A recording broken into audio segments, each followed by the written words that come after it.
the machine learning has done better decisions than real-life doctors. AI versus regulation, it's I like get to mixing wear water my with oil. naive The things that are being rose done that you wouldn't glasses have here. even imagined. Do you think like we're in a global war for AI supremacy now? The people that will utilize better AI machines will perform better. It's a simple equation. On the commercial side, for sure, companies that will use more AI will be better, will win more of the markets. In terms of states, it's the same thing. And you're seeing AI being used in many units here. Iron Dome, it's a great example. Iron Dome is the missile system that intercepts missiles coming in. We're so protected. I think 95% of the missiles shot into Israel are being intercepted by Iron Dome. And the AI behind it. Yeah, and it's all based on AI. And now we also have the Arrow program, and now we're developing the laser. So all those things are based on AI. Human cannot have a fast response as a computer can, and that's why we're so protected against what's going on around us. As AI has exploded into many people's lives, and I like to say if you wanted to make AI investments, you needed to make them 5 and 7 years ago. Today, it's all priced in and too late, and now you're in the culture wars. What do you think about the future of AI that other people don't think right now? I think AI is going to improve our world in so many ways that people don't think today. For example, imagine that you look at a courthouse and you look at the judge and you understand what aggravates him, what he likes, what he doesn't like, what to say, which words. And a computer can analyze this, and a computer can also analyze the mimics and what. So imagine now the legal system looks at all of the cases this judge has done and has the video of everything in his court. The computer will be a much better lawyer representing you in that court, in that judge, than any other lawyer coming into the court of that judge for the third or fourth time. So this is just one simple example where a machine learning legal advisor, lawyer, whatever you want to call it, can perform better than anything else. And it's the same about everything. It's the same about psychologists. It's the same about advisors. You know, top CEO of one of the largest hospitals here told me they've done a query of images between a AI machine and very, very, superior doctors or managers of departments and so on. And in about more than 50%, there was the same answer and they were right. The next 40 or 45, I don't remember the right number, 40 or 45%, the computer was right and the doctors were wrong. Wow.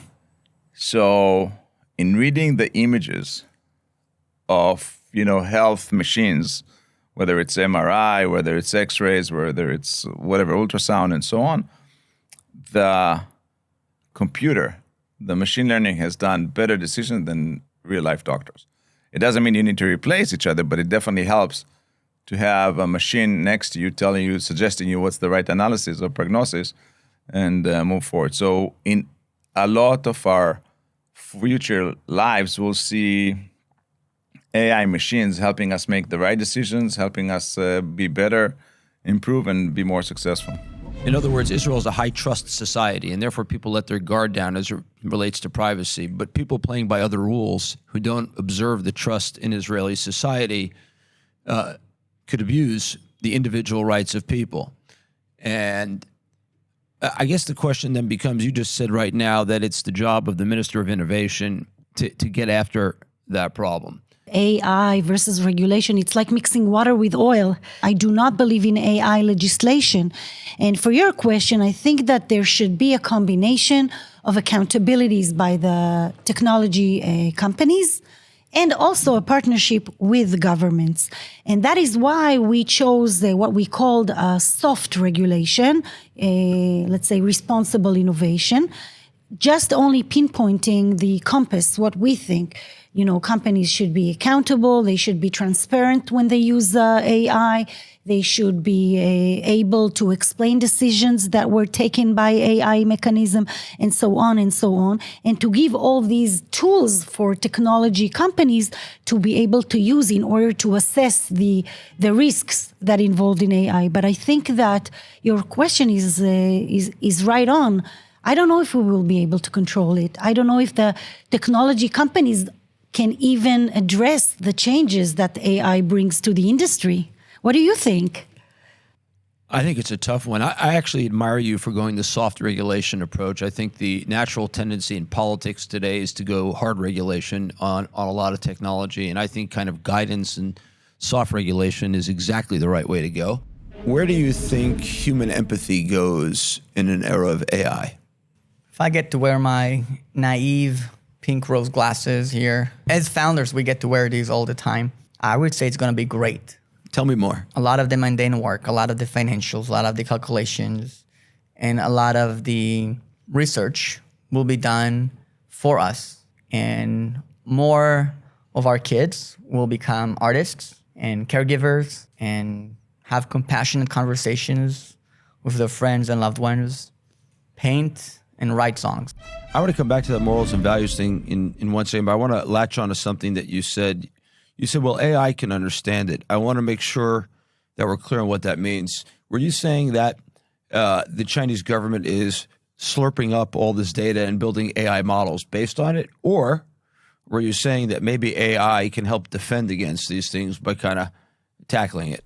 I'm saying more of the first, but a little bit different than that. What I'm saying is, if you've got a network, you've got millions of people, hundreds of millions or billions of transactions and activities, it may be hard to make sense out of it. But if you use even a decent AI system, you can say, all right, let's find these two people seem to be in the same spot on a certain pattern that a person would never recognize and wouldn't be able to find that needle in the haystack. So you say, okay, this person is going to a place that is known for illicit activities every Thursday afternoon. Okay. And we know that because we cross-checked it against police officers who also visit that place. And by looking at movements, things that seem meaningless, you can assemble them and start to infer things about your subjects far away with very little data, seemingly, but it's enough to draw some good conclusions.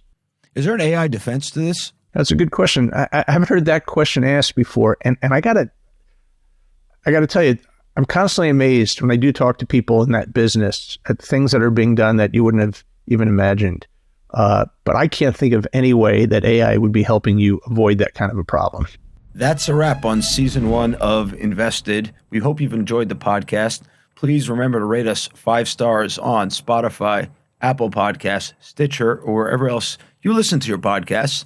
Also, we're looking for suggestions for our next season of Invested. So please email us to invested@aleph.vc. That is INVESTED @ALEPH.VC.